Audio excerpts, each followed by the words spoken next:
ce pays sec, aride, dénudé, vivent cependant des hommes.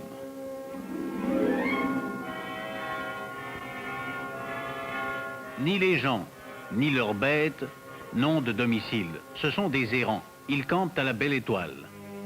De quoi vivent-ils? Pourquoi sont-ils nomades?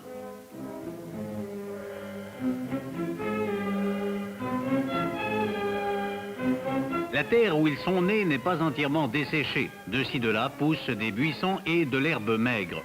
Cette pauvre pitance est tout juste suffisante pour maintenir en vie moutons et chèvres dont on attend viande, lait et laine. Une fois l'herbe tondue, les buissons rongés, la flaque d'eau tarie, les nomades cherchent un autre pâturage. Ils comptent sur la nature pour remettre en état le bien provisoirement quitté.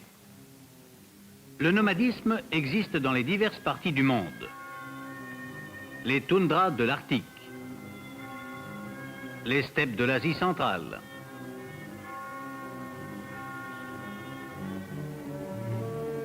les étendues désertiques de l'Australie,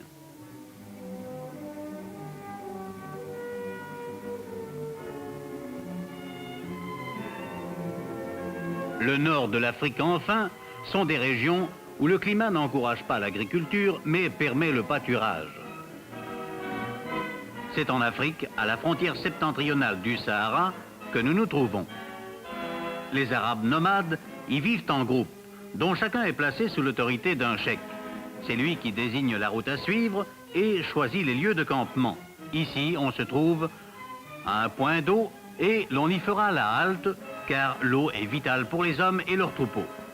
L'endroit retenu par le cheikh peut paraître sec et dénudé, mais on y découvre pourtant quelques buissons dont les bêtes se contentent.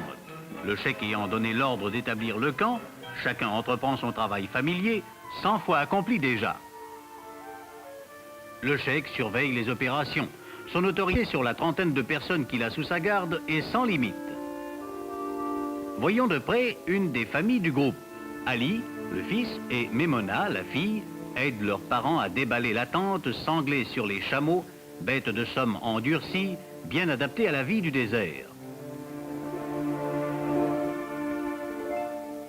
La tente est en toile tissée de laine de mouton et de poils de chèvre.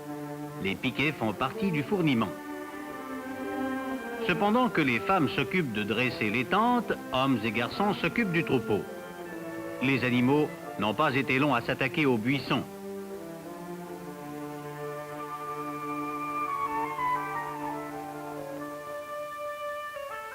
Pour se protéger des ardeurs du soleil, Ali et son père portent un turban. Ils sont vêtus d'un manteau large appelé burnou, qui les met à l'abri des vents chauds et du sable tourbillonnant. Ali s'empresse de donner un coup de main à sa mère et à sa sœur qui dressent la tente.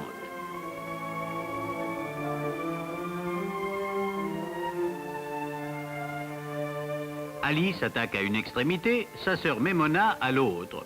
Avec beaucoup d'adresse, Memona épingle les deux pièces de la tente.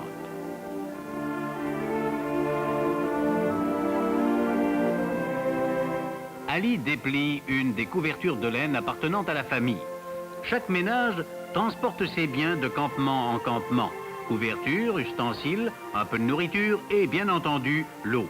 L'eau si précieuse, généralement conservée dans une outre en peau de chèvre.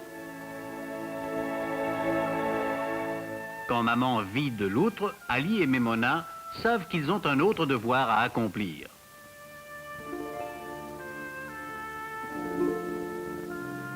Au point d'eau près du camp, ils remplissent le récipient. Dans le désert, la vie des gens et des bêtes dépend des puits et des flaques, rares et fort éloignés les uns des autres.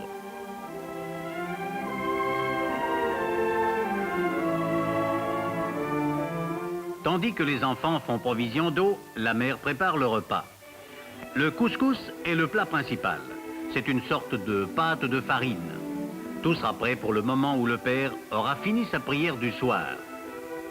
Les Mahométans prient, le visage tourné vers la Mecque, le lieu saint de leur croyance.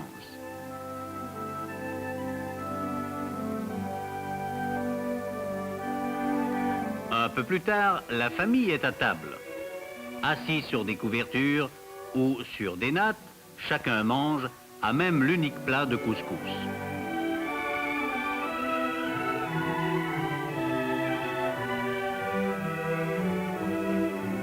Après quoi, les enfants s'assemblent autour du feu et écoutent avidement le conteur redire les légendes de la tribu et rappeler les hauts faits des héros. De génération en génération, la tradition est transmise oralement car il n'y a pas de livre pour ces enfants errants. Le genre de vie n'a guère changé depuis les temps bibliques.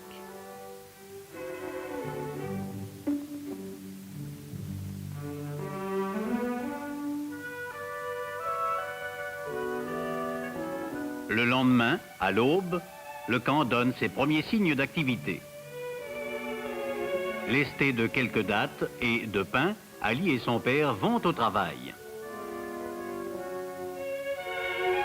Le berger qui a veillé sur le troupeau toute la nuit accueille la relève.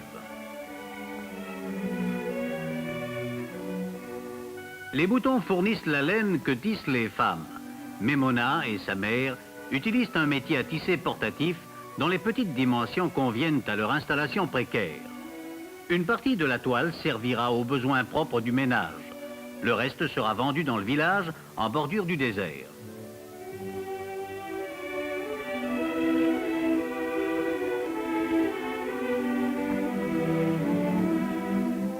Moudre le grain est aussi travail de femme. Acheté au village, le blé est broyé entre deux pierres.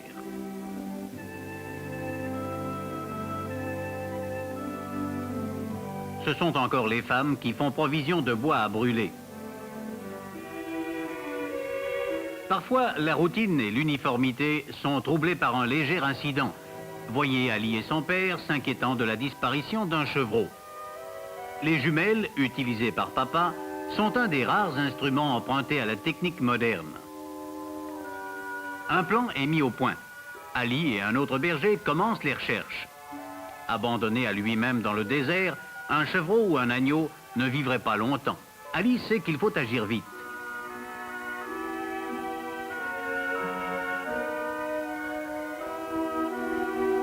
Ali a retrouvé le fugitif imprudent. Il a l'étoffe d'un bon berger. Ainsi s'écoule cette existence pastorale. Ali, son père, les autres membres de la tribu veillent avec soin sur le menu de bétail qui leur assure la subsistance.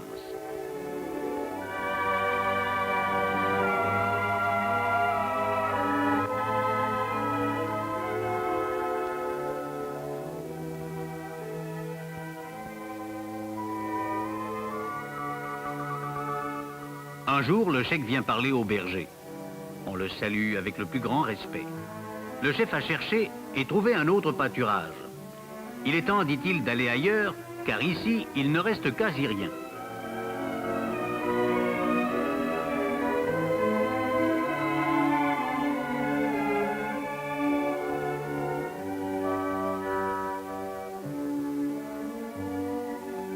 Le départ est décidé.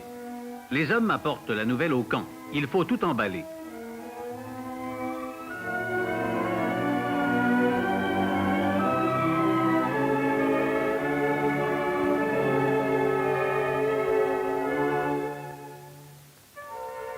Apprenant la nouvelle, la mère d'Ali s'active.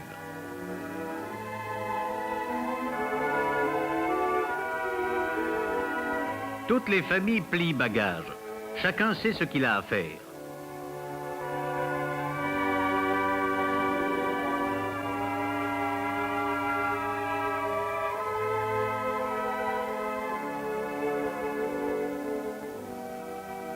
On affale les tentes.